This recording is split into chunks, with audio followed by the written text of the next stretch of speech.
Mama, you don't marry. And your husband is snore. Nobody's normal snoring like not be that kind of snoring, like it is no normal snoring. You marry that kind of man. Mama, you deserve a flower.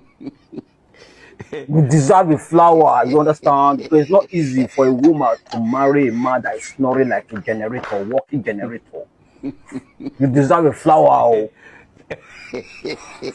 As a man, you dey snore like pig. You can't see wicked. That God will punish you.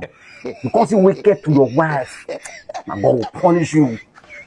Take it from me. Because my neighbor want you snoring finish us for night. So you know they sleep now here. And the girl wife, early morning, you see the beat your wife, you know they respect your wife. Now you they snore like pig. Now you know they love your wife. If you are such a man, God will punish you. You better love your wife. Because if not you, you know will marry yourself. You get me?